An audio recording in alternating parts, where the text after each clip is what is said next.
Ram చరణ్‌తోని cinema చేయడం నా జీవితంలో నేను చేసిన అతిపెద్ద తప్పు అంటూ దిల్ రాజు గారు స్వయంగా మీడియా ముందు చెప్పడం జరిగింది. అంటే ఇన్ని రోజుల పాటు ఆయన ఏది మాట్లాడినా కూడా ఒక రకంగా ఏదో చెప్పినట్టు చెప్పేవాడు. మరి రామ్ చరణ్ గారి విషయంలో ఇంత డైరెక్ట్‌గా ఓపెన్ అప్ అవ్వడానికి కారణం ఏంటి? సో 'గేమ్ చేంజర్' సినిమా అయిపోయి ఆల్మోస్ట్ నెక్స్ట్ ఇంకొక 5, 6 నెలల్లో ఇంకో సంక్రాంతి కూడా వస్తుంది. అయినా కూడా ఇంకా జర్నలిస్టులు కానీ, మీడియా వాళ్ళు కానీ 'గేమ్ చేంజర్'ని దిల్ రాజు గారిని వదలట్లేదనమాట. సో ఎక్కడికి వెళ్ళినా కూడా గేమ్ చేంజర్ ఏమైంది అని అడుగుతున్నారు. సో ఆయన అయితే ఒక పూర్తి క్లారిటీ ఇచ్చారనమాట. ఈ సినిమా ఫెయిల్యూర్లో కేవలం అంతా తప్పంతా నాదే అని చెప్పి ఆయన ఒప్పుకున్నారు. ఎందుకంటే ఆయనకి ఇంత పెద్ద సినిమా హ్యాండిల్ చేయడం రాలేదని కూడా ఆయన చెప్పారనమాట. సో ఆయన ప్రొడక్షన్లో ఎప్పుడు లెస్ దాన్ 50 కోట్ల కన్నా తక్కువ రేంజ్లో సినిమాలు రిలీజ్ అవుతూ ఉంటాయి. అంతకన్నా ఎక్కువ బడ్జెట్కి పోరాయన. సో ఎందుకంటే తక్కువలో తీసేసి దాన్ని జనాలకు ఇచ్చే వాళ్ళే చూస్తారు, మంచి ప్రోడక్ట్ ఇస్తున్నాం అని ఒక ఇదితో ఆయన తీస్తూ ఉంటారనమాట. సో ఇంకా ఆయన ప్రొడక్షన్ వాల్యూస్ అయినా మంచి సినిమాలు తీస్తారు. ఎప్పటి నుంచో మనం చాలా సినిమాలు చూసాం. బొమ్మరిల్లు, భద్రా లాంటి ఎన్నో క్లాసిక్స్ తీసిన ప్రొడ్యూసర్ ఆయన. సో మరి F2 లాంటి ఒక సినిమాని చాలా తక్కువ ఖర్చుతో నిర్మించి భారీ మొత్తంలో తీసుకున్నారు. అట్లానే F3 కూడా బాగానే వచ్చాయి. అలాగే సంక్రాంతికి వస్తుందని చెప్పక్కర్లా. 10 రూపాయలు పెడితే దానికి 30 రూపాయలు వచ్చినాయి అనమాట. అట్లా అంత రేంజ్లో కలెక్షన్ చేసుకుంది అది.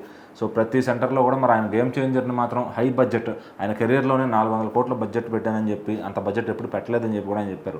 ఎందుకంటే ఆయన ప్రొడక్షన్లో 50వ సినిమాగా వచ్చింది గేమ్ చేంజర్. దాని తర్వాత మళ్ళీ విజయ్ గారితో వారసుడు సినిమా కానీ, సో ఈ రెండు మాత్రమే ఆ పెద్ద సినిమాలు ఆయన తీసిన ప్రొడక్షన్లో అని చెప్పుకోవచ్చు. సో గేమ్ చేంజర్ సినిమా ఎందుకో డైరెక్టర్ గారు ఫెయిల్యూర్ అవ్వచ్చు, మరి ఆ సినిమా ఎడిటింగ్ లోపం అవ్వచ్చు, ఎక్కడైనా కానీ సినిమా అయితే ఫెయిల్ అయింది. అది జనాలకు అంత కనెక్ట్ కాలేదు. యాజ్ ఏ ప్రొడ్యూసర్గా ఇక్కడ గేమ్ చేంజర్కి దిల్ రాజు గారు నష్టపోయారంటే నష్టపోలేదు. ఎందుకంటే సినిమాని ఆయన అనుకున్న రేటుకి, ఆయన పెట్టిన రేటుకి అమ్మేశారు. మ్యూజిక్ రైట్స్ రూపంలో కానీ, ఆడియో రైట్స్ రూపంలో కానీ, సినిమా డిస్ట్రిబ్యూటర్లకు ఇవ్వడంలో కానీ. సో కొనుక్కున్న డిస్ట్రిబ్యూటర్లు కూడా ఆయన తెలివిగా ఇచ్చారు. ఒక సంక్రాంతికి వస్తున్నాం గేమ్ చేంజర్ ఇస్తే రెండింటిలో ఇప్పుడు మీరే ఒక రైతు అనుకోండి, ఫర్ సపోజ్ ఒక డిస్ట్రిబ్యూటర్కి మీరు పొలంలో మంచి కాయలు లోడ్ ఇచ్చారు. వాడు కొనుక్కున్న తర్వాత అది కస్టమర్ చేతికి వెళ్ళేసరికి ఒకటి కుళ్ళిపోయింది, ఒకటి బాగుందనమాట. సో ఆయన అమ్మేసుకున్నట్టు కస్టమర్ దగ్గరికి వెళ్ళిపోయింది. కస్టమర్ తింటాడో తీసి డస్ట్బిన్లో కొడతాడు. సో ఇట్లా ఏంటంటే ఇక్కడ ఈయన అమ్ముకున్నాడు, రైతు బాగుపడ్డాడు, అక్కడ డిస్ట్రిబ్యూటర్ బాగుపడ్డాడు. సో ఏంటంటే ఎండ్ ఆఫ్ ద డే ఇక్కడ ఎవరు నష్టపోలే గేమ్ చేంజర్ సినిమా పైన. ఎందుకు దిల్ రాజు గారు అక్కడ తెలివిగా వ్యవహరించారు.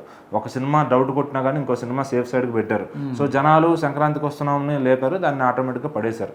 సో అదే ఫార్ములా ఆయనకు వర్కౌట్ అయింది. సో ఆయన ఎందుకంటే అమ్మింది ఒక్కడికే డిస్ట్రిబ్యూటర్ కాబట్టి అక్కడ వాళ్ళు నష్టపోలేదు, ఈయన నష్టపోలేదు. సో ఎవరికి నష్టం రానప్పుడు ఈ సినిమా పోయినట్టు కింద రాదనమాట. యాజ్ ఎ డిస్ట్రిబ్యూటర్గా వాళ్ళు సేఫ్ అయ్యారు, యాజ్ ఎ నిర్మాతగా అమ్మినందుకు ఈయన సేఫ్ అయ్యాడు. సో బేసిక్గా ఏంటంటే మొదటి తప్పు ఎక్కడ జరిగిందంటే 50వ సినిమాని ఏదో చేద్దామని, బిగ్ స్కేల్లో చేద్దామని ఇంత బడ్జెట్ పెట్టడం ఆయన చేసిన తప్పు. అది ఆయనకి హ్యాండిల్ చేయడం రాలేదు, దానికి ప్రమోట్ చేయడం రాలేదు. సో 400 కోట్లు పెట్టిన వాళ్ళు ఇంకొక 10 కోట్లు పెట్టి మంచిగా ప్రమోషన్లు చేయొచ్చు కదా. దేశవ్యాప్తంగా పాన్ ఇండియా స్కేల్ ఉన్న సినిమాని సో నీట్గా ప్రమోషన్ చేస్తే ఒక 4 రోజుల పాటు ఖచ్చితంగా సినిమా ఇంకా జనాలకు వెళ్ళేదేమో. ఒక పొలిటికల్ సినిమాగా దాన్ని పరిచయం చేస్తే బాగా వెళ్ళేదేమో. సో అది సినిమా వచ్చిన తర్వాత కాసేపు రకరకాల జోనర్ అని మాట్లాడుకుని శంకర్ ఫెయిల్యూర్ అన్నారు, శంకర్కి తీయడం రాలేదన్నారు. శంకర్ గారిది ఇండియన్ 2 కూడా ఫ్లాప్ అయింది. సో మరి ఒకటి ఫ్లాప్ అయిన తర్వాత మరి అంత బడ్జెట్ పెడుతున్నామే, సినిమాని జాగ్రత్తగా ప్రమోట్ చేసుకోవాలని లేకుండా సో ఆయన ఏదో చేశారు. ఇంకా ఇదే కేవలం ఆయన ఫెయిల్యూర్ అని ఆయన సభాముఖంగా ఆయనే ఒప్పుకున్నారనమాట. సో ఇందులో మరి హీరో గారు రెమ్యునేషన్ తీసుకుని ఆయన పని ఆయన చేసుకుని వెళ్ళారు. ప్రమోషన్కి రమ్మన్నప్పుడు వచ్చారు. సో డైరెక్టర్ గారు ఇంకా ఆయన ఉన్న డిస్టర్బెన్సెస్లో ఆయన ఉండి సినిమాని తీశారు. సో అది ఆటోమేటిక్గా ఇంకా ఫ్లాప్ అవుతుంది. మరి డైరెక్టర్ గారికి ముందే తెలుసా లేకపోతే ఏంటనేది ఆయన మీద మళ్ళీ నెక్స్ట్ టైం ఇంకెవరో అంత budget పెడతానికి dare చేయరేమో. But Dil Raju గారు అయితే ఒప్పుకున్నారు, కేవలం తప్పంతా నా సైడే ఉందని చెప్పి. సో ఇంకా మళ్ళీ ఆయన ఎవరు ఈ క్వశ్చన్ వేసి వేధించారని నేను అనుకుంటున్నాను.